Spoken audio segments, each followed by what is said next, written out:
Hello, hello. I came from Brooklyn, New York. I'm excited to be here. How are you guys today? How are you today? All right, I'm here to talk about pop culture. This is a fun topic. What a way to start your Thursday morning. I'm here to talk about the savagery of pop culture, how the future of culture is rendering brands impotent. But by way of introduction, just indulge me in a couple minutes or 1 second just to tell you who I am and why I'm on stage here. My name is Alain Sylvain. I'm the founder and CEO of Sylvain Labs. Sylvain Labs is an innovation and brand design company. We're located in New York. That's where we're headquartered. We have an office here in Amsterdam as well in Richmond, Virginia. We're about 35 people. We help companies develop new products and brands, new approaches to their products and brands. We've been doing that for about 9 years. Some of our clients, companies you might know, things that we've worked on in the past. We worked on the brand strategy for Spotify recently. We helped develop the Google Assistant for Google Home. We worked on the brand strategy for Airbnb. And we're in the midst right now, we just finished the brand work for Waze, which is super cool, and we're excited about that. So thank you for indulging that. But I'm here to talk about pop culture. You know what pop culture? Pop culture is that thing that just is in the air. It's in the ether.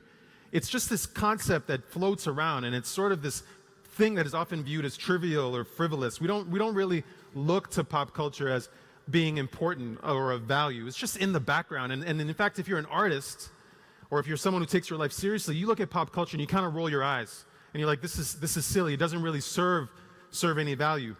But I'm here to argue that there's actually an inherent relationship between pop culture and culture at large and brands. That this is a codependent relationship, and I'm going to talk today about how that relationship is, again, rendering brands impotent. And it's important to pay attention to pop culture. It's important as more than just an observer. It's the context in which we do our work. All of us, no matter what you do. So there's a question. So is there a purpose to pop? And if you look at the slide really quickly, it looks like, is there a purpose to poop?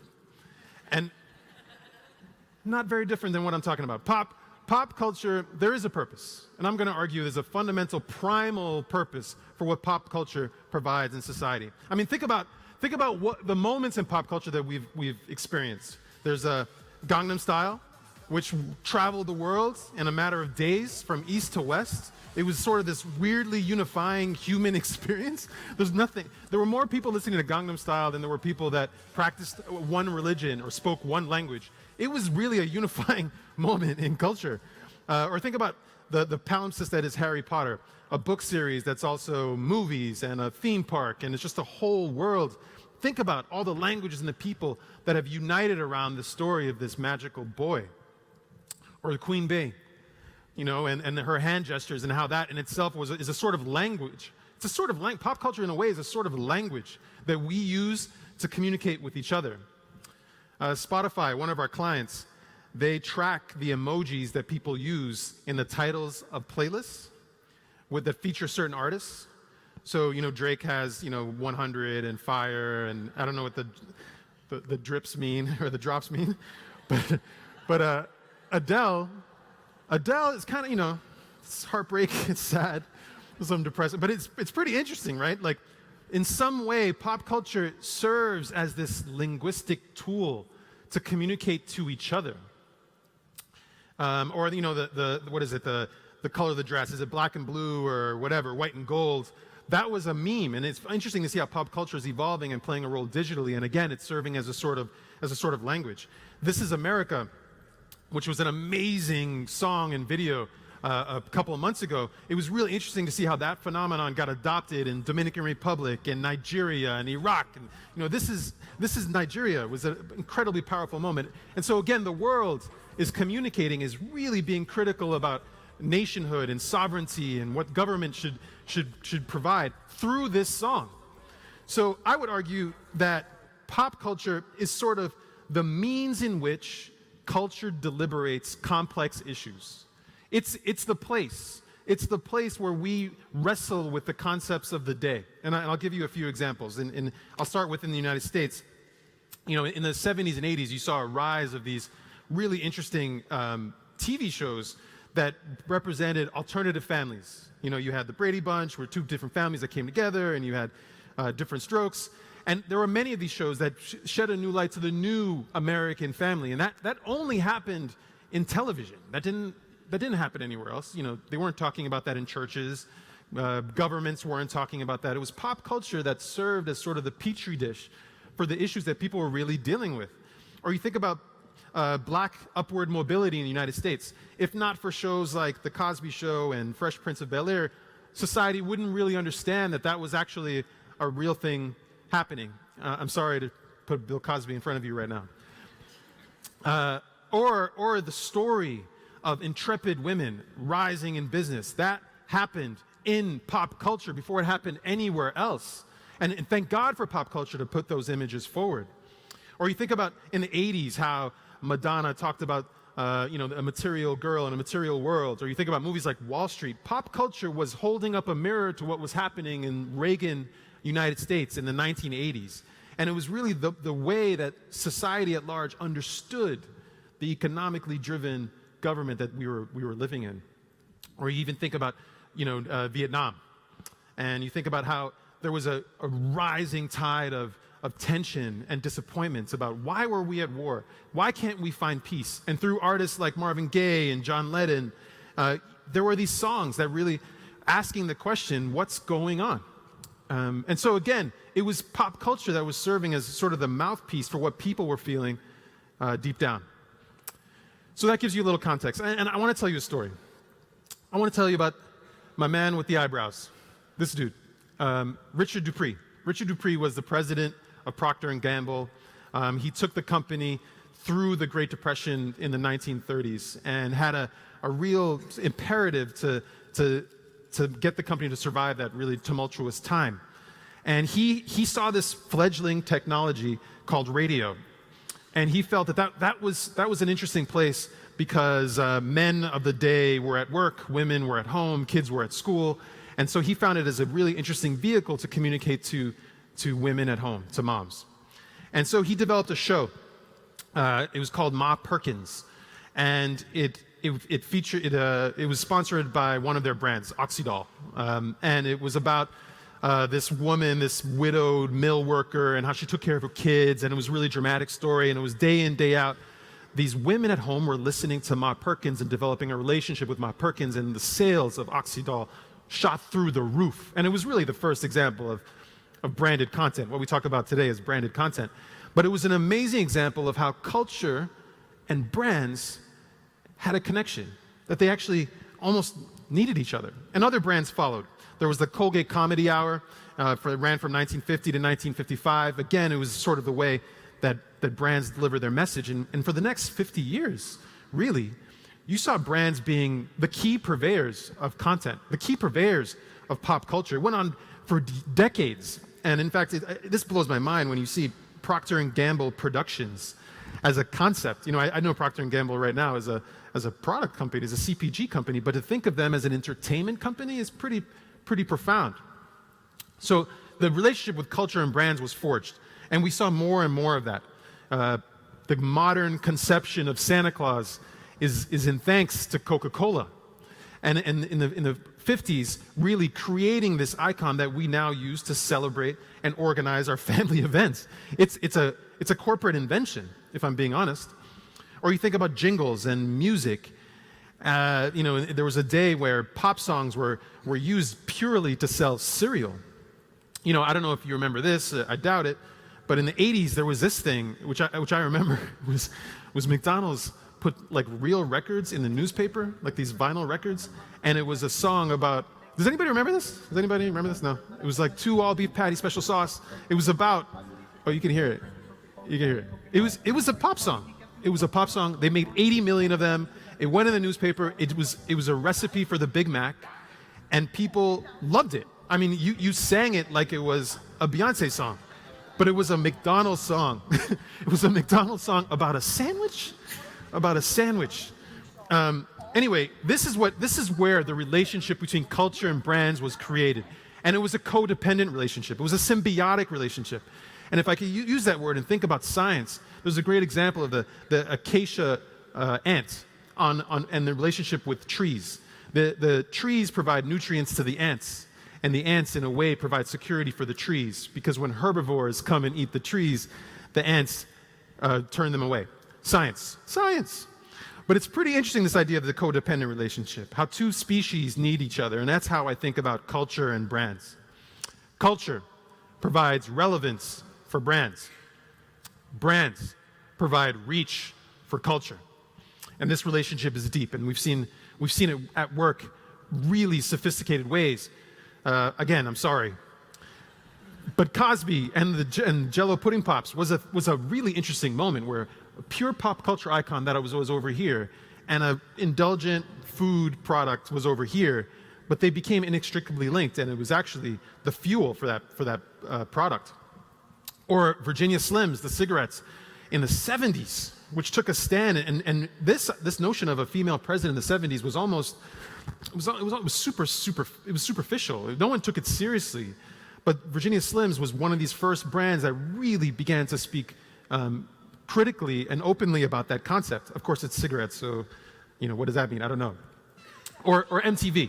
This idea of I want my MTV, that somehow MTV became, was it a pop culture brand, or was it a political brand, or was it a culture brand? Or was it just a product that was selling advertising? And it was really another great moment of the merger of culture and brand. So brands had the benefit of a few things. One was mass broadcasts. It was really easy. If you want to target a ton of people, you just would go on television and you could have 20 million people. And in fact, the season finale of the show called MASH in 1983, 106 million people watched that show at one time in the US. 106 million people. That's more people than voted for any particular candidate in the election. That's almost as many people that voted in general in the American election in 2016. Think about it. And it was so profound, actually, that in the few minutes after the show ended, everyone went to the bathroom and the water pressure in New York dropped. That's how massively important that moment of pop culture was to our lives. So it was mass broadcast. The second was this idea of the lowest common denominator. It was really easy to develop pop culture content at the time for brands because they would just find the thing that everyone loved, like the super easy jingle that you couldn't get out of your head. Nothing controversial. It was just something that washed over you. And here's a word cloud. If you took all the lyrics of the pop songs in 1965 and you dropped them into this word cloud, this is what you'd see. You'd see these concepts like love and now and heartbeats. It was really kind of one note. This has been done in recent times, and there are much more complex ideas that come about. So that's the second one. That was about the lowest common denominator. The third is top-down control. In the world of music, for the past 60 years, it's some ridiculous statistic like the top 100 songs were developed by 20 people or something like that over the past. It was a completely monopolistic industry in that it was a very few people that decided what should be hot and what shouldn't be. And there's this dude, Norman Lear, in the 70s, that really wrote television culture in the US. He developed tons of shows that really held up a mirror to culture at large, whether it was All in the Family or The Jeffersons. This one dude decided and created and wrote the narrative for the lives of Americans during that time, which is pretty profound, top down. And so it was quite easy for brands. It was like a manufacturing line. Like they were just pumping out culture. It was like easy. Okay, yeah, we get mass broadcast, lowest common denominator. We get one person to decide the whole thing, and it's done.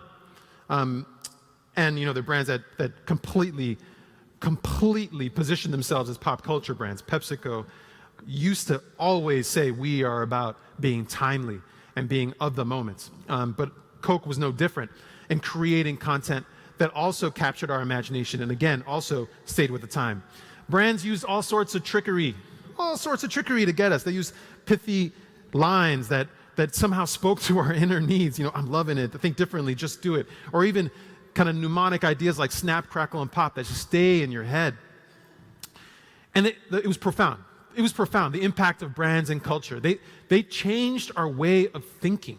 They created myths Myths like it's gotta be the shoes. This idea that I'll play ball better if I wore certain shoes is complete fiction. But it's to this day, people believe they'll run faster. People will believe they'll do fitness differently if they wear the right shoes. And that's something that the foot industry, that's not smart. That's not smart. That was the first not smart thing I said. No. The sneaker wear industry that they created, this idea that you needed certain shoes to perform. Or this idea that breakfast is the most important meal of the day. Lie. It's a lie. It's a lie created by the man. No, I'm just kidding. It's created by the industry. It's created by corporate industry. It's not true. Or the idea that a diamond is a symbol of love and truly the catalyst for eternal bliss with another person. A fiction, not true. Or the Kodak moment, that the idea that certain moments need to be recorded so you can look back at them in the future. This idea of memories need to be captured. Is of course there's power to that, but does it need to be attached to a certain brand? Does it need to be attached to a certain type of film? I mean, it kind of got wrangled. Brands wrangle themselves into that bigger concept. Or all the holidays, Happy Grandfather Day, Happy Left-Handed Day, or whatever. Like these are Hallmark holidays used to drive people to buy greeting cards. So you see where I'm going. There was a lot going on. It was set up for brands to succeed. But there was what I would call the Big Bang. The Big Bang of culture, where there was a significant shift that happened. And I would say this happened within the past 15 or 20 years that completely threw all this shit out the window. Completely different world. It's a completely different world for brands. It's hard out there for a brand. There are a few different reasons. Quote-unquote multiculturalism. The idea that more and more people are living together, they're stimulating by different ideas. They're open to new ways of living.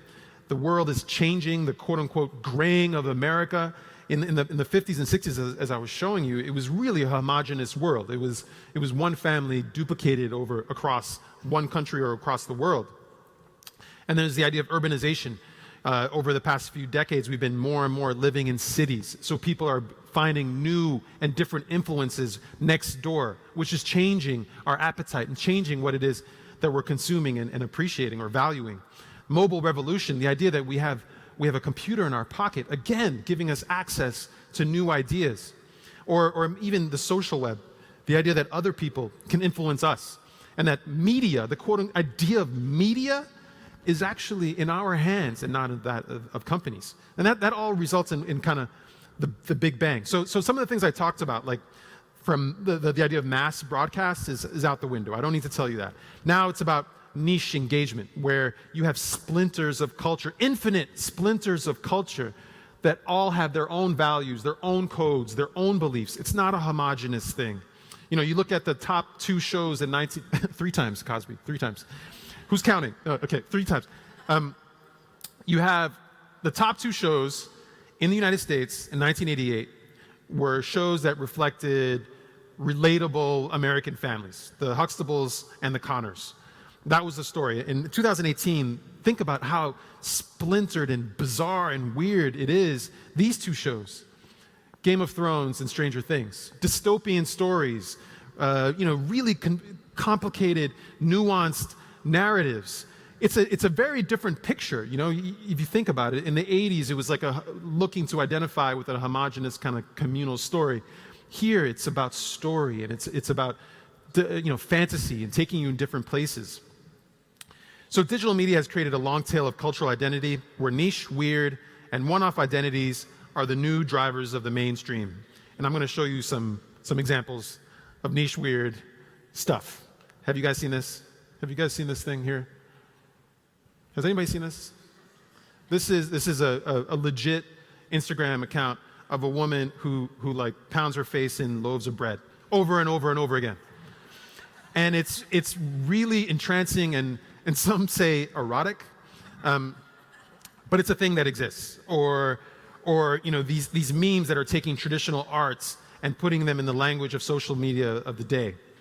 Or this account, which you may have seen, which is like a surrealistic 3D animated thing that you can't take your eyes off. And it's again, the sort of thing that wouldn't That wouldn't work with the Colgate hour. That wouldn't play, right? That wouldn't play. So that was mass broadcast to niche. Lowest common denominator to greatest thought provocateur. Before it was about being generic. Now it's about challenging things. You think about concept albums. A lot of Black American artists are doing this now. These greater albums that are greater than just a single song. They're poignant cultural critiques that are delivered through the form of music. When Beyonce performed at the Super Bowl, she wasn't even the headliner. Coldplay was the headliner, and she did the formation. She did her first song of Lemonade, political song about formation. If you looked at the search results the day after, Beyonce was bigger than the two teams that played that day, as well as Coldplay that headlined the event. So it was, again, speaking to provocation versus the lowest common denominator. That was a provocative moment.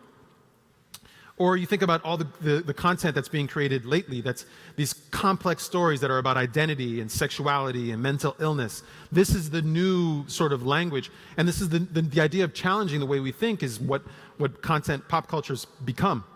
Top-down control. That's the third one. It's not so much about top-down control as it is about bottom-up control.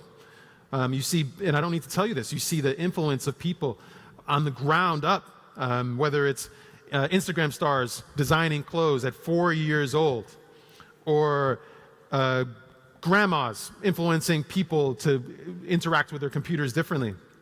Or you look at, all you need to do is be someone like online on Twitter and say, Wendy's, how many retweets will it take for me to get chicken nuggets for life? And they'll give you a number, and he'll actually get the retweets, and he'll actually get the chicken nuggets.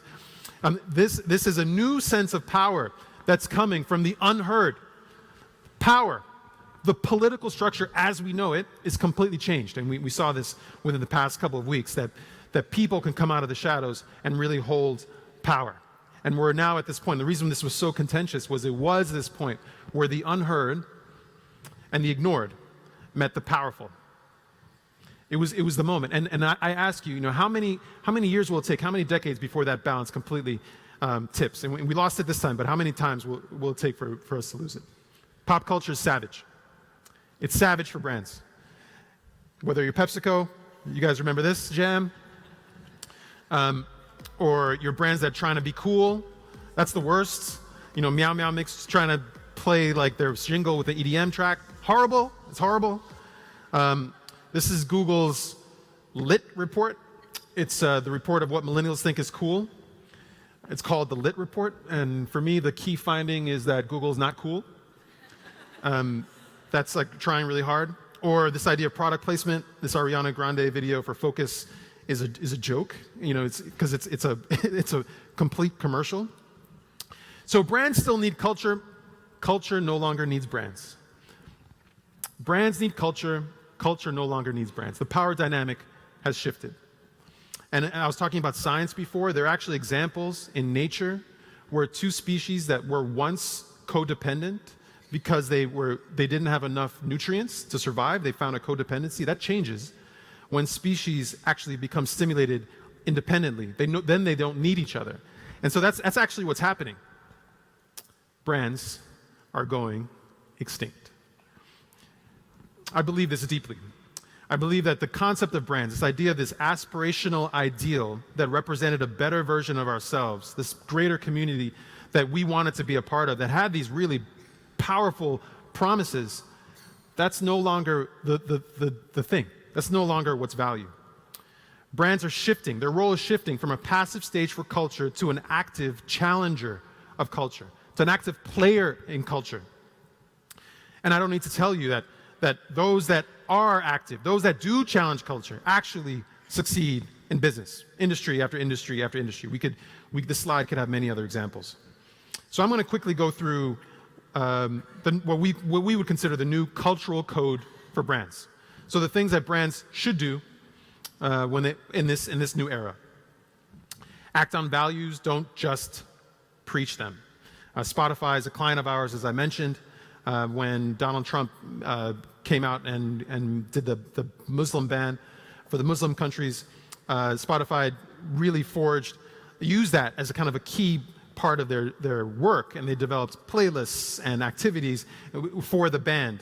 And it was really a great example of acting out values versus just making a promise. Talk to the ignored. Don't pander to the majority. It's very easy to pander to the majority, very easy to just buy into things. You think about Fenty Beauty, Rihanna's beauty line, and just how huge. That's become the key dominant player in the beauty industry within the past couple of years. And it's because of the openness and the acceptance of marginal people. In fact, her darkest shade sold out within hours. And that's because there was an unheard voice there, and a voice I felt unrepresented. Or Crazy Rich Asians, this story that seeming outsider culture and world was entertaining for the mass culture. Third, lean into the backlash, don't run from it. We heard about the Colin Kaepernick thing. You stole my thunder. Colin Kaepernick. Colin Kaepernick, that story is amazing. I agree with you. It's a truly profound story where Nike made the decision to align with something highly controversial and then reap the benefits. Phil Knight famously says, talk to the people that love you. And they knew who loved them. They knew who loved them. They made that decision, and it's actually reaped them a lot of benefits. Be a native. Don't be a tourist. Social media, it's really funny. Brands have kind of developed personalities in social media. They've developed ways of talking to really be sort of organic in culture at large. Taco Bell, a lot of people view the Taco Bell social media presence as almost a product in and of itself because it has this sort of cheeky snark that people really like. And so not all brands do this well, but it's really interesting when you're of the culture. It's easier to buy into. Challenge cultural convention. Don't blindly accept it. I mean, could you imagine? REI is a brand in the States that came out and they said opt outside, and Patagonia has come out against Black Friday, the day after Thanksgiving when you're supposed to buy stuff. Brands coming out saying buy stuff. Brands going out saying don't buy stuff. Brands that go out and say don't buy stuff, and brands that say go outside and do something more important than buying stuff. That's a pretty brave thing to do in this day and age, and to use your media dollars to do that. Build culture around your product. Don't force culture into your product, or don't force your product into culture. Red Bull is famous for this, famous for really creating culture around their product where, again, are you consuming the product or are you consuming culture? This jump to me was one of the greatest moments in marketing in the past 10 or 15 years because it created a language and a culture. When CNN picked it up, it was like, well, CNN's picking up a live commercial that Red Bull created for an hour? Like, what? That's amazing. It's amazing. That to me is the cultural code for brands, the new cultural code for brands. Act on your values. Don't just preach them. Talk to the ignored. Don't pander to the majority. Lean into the backlash. Don't run from it. Be a native. Don't be a tourist. Challenge cultural convention. Don't blindly accept it. Build culture around your product. Don't force your product into culture.